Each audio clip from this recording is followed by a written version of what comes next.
Hey guys, I'm back. Welcome back to the channel. So we have a new 28 Units of Time Later movie again with 28 Years Later, The Bone Temple. So in today's video, I'm going to be ranking all 4 28 Later movies from worst to best. Everything said in this video is just my opinion. I'll be talking about these movies in spoiler-free fashion. So without further ado, let's begin with this ranking video. In last place is 28 Weeks Later. Now, a lot of people agree that this is a very disappointing follow-up to 28 Days Later, and I think most of the issues people have with this film are valid. It's a film in which frustrating and stupid decisions are made by the characters so the plot can progress. Its characters aren't particularly compelling or memorable, and for the most part, it's not much more than a generic zombie blockbuster that's just not as interesting as the first film. With all that being said, I am still a fan of this film. I think it's a movie that, you know, lives up to the promise of the premise. If you want to see the virus on a much larger scale and see the absolute chaos that is caused by another outbreak in a repopulated London, this film absolutely delivers. It's really splattery with its violence, and I think there are some effective, well-done scenes of terror in here. It's a significant step down from 28 Days Later in pretty much every way, and it's very flawed, but I do find it to be an entertaining ride as a fan of this franchise. At number 3 is 28 Years Later, The Bone Temple, a strong continuation of the 28 Years Later story that I think works as a middle chapter in this trilogy. Despite the fact that we haven't gotten the third installment yet, it manages to be very different from 28 Years Later, whilst also sitting alongside it very nicely. The two plot lines it focuses on are riveting, and there's a nice juxtaposition between them with the hope of the Dr. Kelson plotline and the hopelessness of the Jimmy Crystal plotline.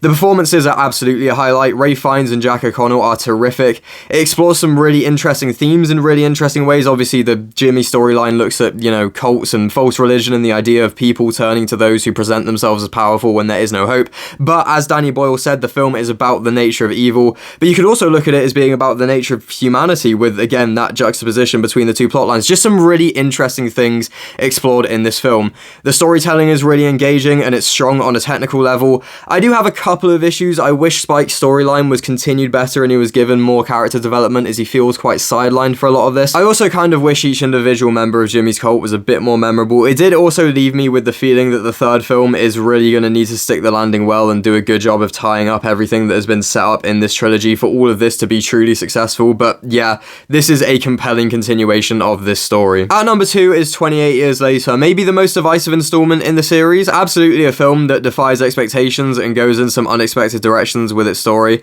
I find the whole thing absolutely riveting. I think it does a great job of setting up the world that it's set in, and I think the characters are memorable and interesting. The cast is uniformly really solid. I mean, Aaron Taylor-Johnson, Alfie Williams, Ralph Fiennes, just some really strong performances in this film.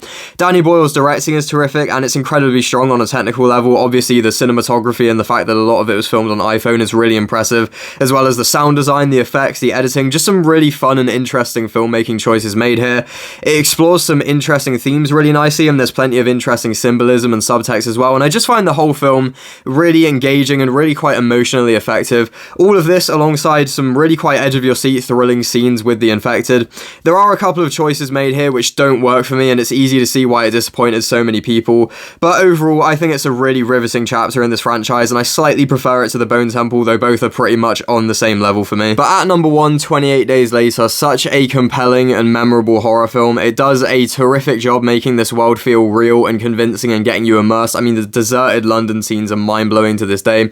Danny Boyle does such a good job helming this film. The performances are mostly really good, and you really care about the characters and get invested in this journey that they go on. It's a thrilling film. The horror elements are really well done. There are some really tense scenes in here, and the infected are genuinely scary. But this film is so much more than a zombie film. It's a human story that has zombies, infected, whatever, in it. It's a compelling look at the human side of a reality like the one in this film. It looks at the best that humans will do for each other, and indeed the worst that humans will do to each other in a situation like this, and that makes the whole thing really riveting and truly special in my opinion. Maybe the aesthetic decision with filming it on low quality cameras maybe hurts the film a bit at times, although I do like the choice overall, and indeed there is a pretty terrible child performance in there, but overall this film is just absolute dynamite. It really is. Definitely a standout horror film in my opinion. So thank you very much for watching this ranking video. If you did enjoy, please do remember to like, comment, share and subscribe if you want to. If you have seen these movies, feel free to let me know your thoughts on them in the comments below. Let me know your ranking, all that stuff. Thank you very much for watching, and until next time, bye bye.